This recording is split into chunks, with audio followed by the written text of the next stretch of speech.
झारखंड चुनाव में एक बार फिर से सरना धर्म कोड लागू करने की मांग शुरू हो गई है। कांग्रेस और जेएमएम ने राज्य में दोबारा सरकार बनने पर इसे लागू करने का वादा कर दिया है। कांग्रेस जेएमएम के सरना धर्म कोड लागू करने के दावे को बीजेपी के यूसीसी के जरिए हिंदुत्व के नैरेटिव की काट के तौर पे भी देखा जा रहा है।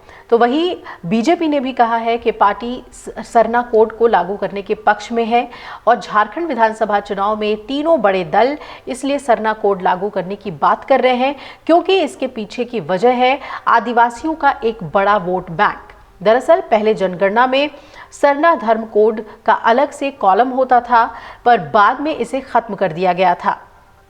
ऐसे में आदिवासियों के लिए अलग से जनगणना में सरना धर्म कोड की मांग सभी राजनीतिक दल उठा रहे हैं। कांग्रेस जेएमएम अपने चुनावी घोषणा पत्र में सरना धर्म कोड की वकालत भी कर चुकी है।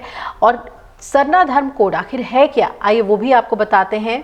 सरना धर्म कोड आदिवासियों के लिए संस्कृति और परंपरा से जुड़ा हुआ मुद्दा है। वैसे तो आदिवासी पेड़, पहाड़ और प्रकृति की पूजा करते हैं, लेकिन आदिवासी समुदाय की ज्यादातर आबादी हिंदू धर्म की मान्यताओं और संस्कारों के करीब है। पूजा पाठ की विधि विधान और आराध्य देवी देवता के भी सनातन जैसे ही हैं, लेकिन आदिवासियों के पूजा पद्धति में मूर्ति पूजा की बजाय प्रकृति पूजा का विधान है। सरना आदिवासियों के पूजा स्थल को भी कहा जाता है, जहां आदिवासी समुदाय अपनी मान्यताओं के मुताबिक अलग अलग त्योहारों पर इकट्ठा होकर पूजा अर्चना करते हैं और इनका एक सरना झंडा होता है। लेकिन झारखंड के आदिवासियों को जनगणना में अलग से धर्म कोड का प्रस्ताव केंद्र सरकार ठुकरा चुकी है। अब सरकार का ये तर्क था कि जनगणना में धर्म के कॉलम के अलावा नया कॉलम या धर्म कोड जोड़ने से पूरे देश में ऐसी और मांगे उठेंगी जो कि संभव नहीं है, लेकिन आदिवासियों के लिए ये एक भावनात्मक मुद्दा है। लोकसभा चुनाव के दौरान भी ये मुद्दा उठा था झारखंड में। वहीं इस मामले पर बीजेपी सांसद निशिकांत दुबे का कहना है कि बीजेपी सरना कोड के खिलाफ नहीं है, बीजेपी सरना कोड लागू करेगी।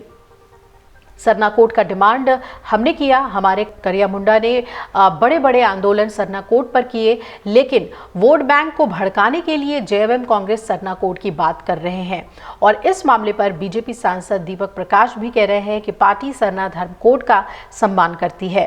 वहीं हेमंत सरकार ने विशेष सत्र बुलाकर झारखंड विधानसभा में सरना धर्म कोड बिल पास भी किया था। हेमंत सोरेन इस संबंध में पीएम मोदी को चिट्ठी भी लिख चुके हैं, लेकिन झारखंड के पूर्व सीएम चंपाई सोरेन ने जेएमएम और कांग्रेस दोनों से ही इस मुद्दे पर दोनों को आड़े हाथों लिया था। चंपाई सोरेन ने कहा था कि सरना कोड 1951 तक था, लेकिन कांग्रेस ने इसे खत्म कर दिया। ऐसे में सरना कोड की बात करने से पहले जेएमएम को कांग्रेस से संबंध तोड़ लेने चाहिए। आदिवासी समुदायों के बीच ईसाई मिशनरियों के प्रभाव और सक्रियता को भी सरना कोड की मांग से जोड़कर देखा जाता है। सरना कोड की खिलाफत करने वाले कहते हैं कि सरना धर्म असल में सनातन धर्म परंपरा का ही एक आदि धर्म और जीवन पद्धति है।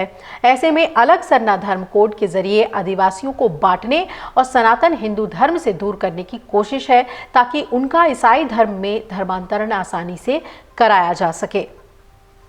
तो सरना कोड को लेकर अब झारखंड में विधानसभा चुनाव से पहले सियासत गर्मा गई है। हालांकि सभी पार्टियां इसका समर्थन कर रही हैं। अगर आप ये वीडियो YouTube पर देख रहे हैं तो हमारे चैनल को सब्सक्राइब कर बेल आइकन दबाएं और Facebook पर देख रहे हैं तो हमारे पेज को लाइक करें। 8 मिलियन प्लस सब्सक्राइबर, आपके इस भरोसे के लिए बहुत धन्यवाद। अगर आप ये वीडियो YouTube पर देख रहे हैं तो हमारे चैनल को सब्सक्राइब कर बेल आइकन दबाएं और Facebook पर देख रहे हैं तो हमारे पेज को लाइक करें। 8 मिलियन प्लस सब्सक्राइबर, आपके इस भरोसे के लिए बहुत धन्यवाद।